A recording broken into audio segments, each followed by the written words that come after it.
गजा में 15,000 मासूम बच्चों सहित 55,000 निहत्थे लोगों और औरतों की हत्या करने के बाद इजराइल को लगने लगा था कि दुनिया उनके कदमों में है। मासूमों की दवा और दाना पानी रोककर इजराइल ने जो गलतफहमी पाल रखी थी, ईरान ने पिछले 5 दिनों में उस गलतफहमी की हवा हवाई बनाकर रखी। नतीजा ये हुआ कि नेतन्याहू दुनिया को बताते नहीं थक रहे कि ईरान ने उनके बेडरूम में मिसाइल डाली। इजराइल की गलतफहमी का सबब देखिए, ईरान को हमास समझ बैठा।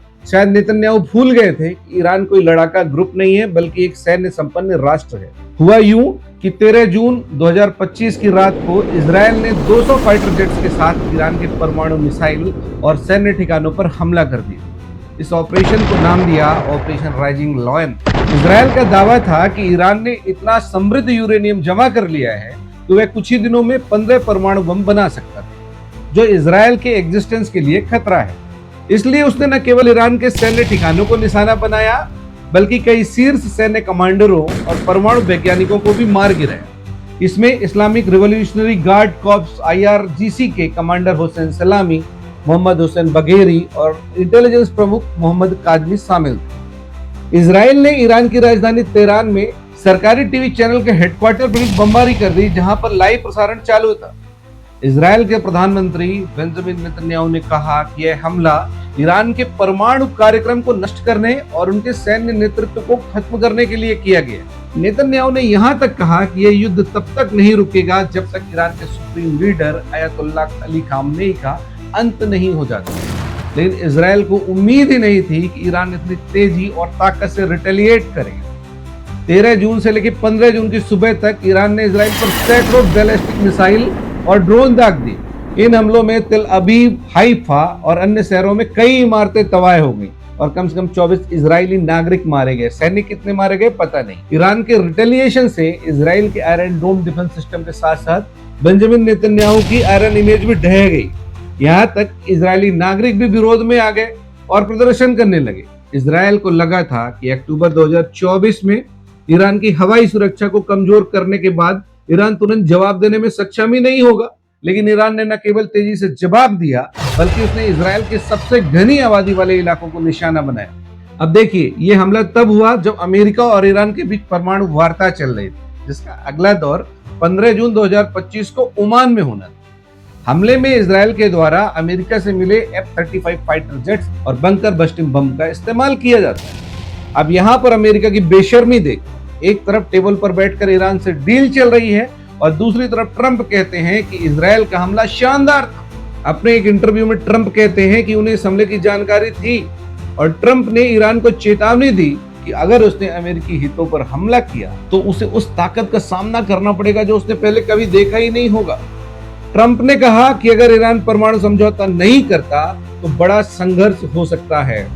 हालांकि ईरान के विदेश मंत्री अब्बास अराघची ने कहा कि यह हमला अमेरिका के कोऑर्डिनेशन और अप्रूवल के बिना संभव ही नहीं हो सकता।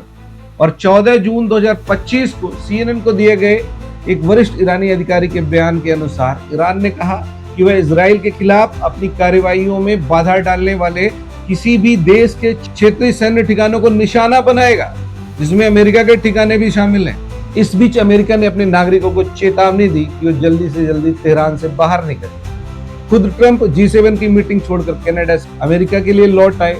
कई एक्सपर्ट्स का मानना है कि अमेरिका अब डायरेक्ट युद्ध में इन्वॉल्व हो सकता है। अमेरिकी राष्ट्रपति ने अपने सोशल पोस्ट से दावा किया, अब ईरान को अनकंडीशनल समझौता करना पड़ेगा।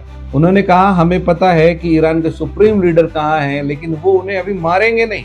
अब इन सबके बीच कई एक्सपर्ट्स का मानना है कि अमेरिका अब डायरेक्ट युद्ध में इन्वॉल्व हो सकता है।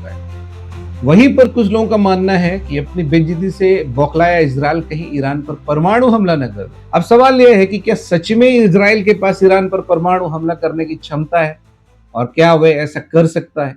तो देखिए, इजराइल को मिडिल ईस्ट का एकमात्र परमाणु हथियार संपन्न देश माना जाता है। हालांकि उसने कभी इसकी आधिकारिक पुष्टि नहीं की।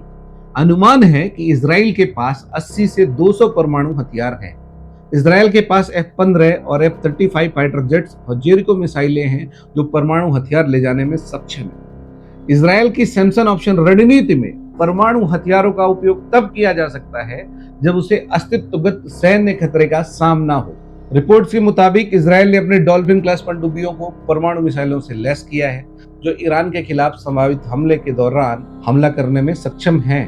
तो टेक्निकल रूप से तो इजराइल के पास परमाणु हमला करने की क्षमता है, लेकिन इसके राजनीतिक, कूटनीतिक और सैन्य परिणाम इतने गंभीर होंगे कि इसकी संभावना बहुत कम है। इजराइल और अमेरिका दोनों को बहुत अच्छी तरह पता है कि चाइना और रसिया ईरान का सपोर्ट कर रहे हैं, और ऐसी स्थिति में उनके द्वारा उठाया गया कोई भी इस तरह का कदम एक वैश्विक युद्ध की तरह पूरी दुनिया को लेकर के जाएगा। उम्मीद है कि स्थितियां इतनी भयावह नहीं होंगी, क्योंकि ईरान इजराइल युद्ध न केवल मिडिल ईस्ट बल्कि पूरी दुनिया के लिए एक बड़ा खतरा है।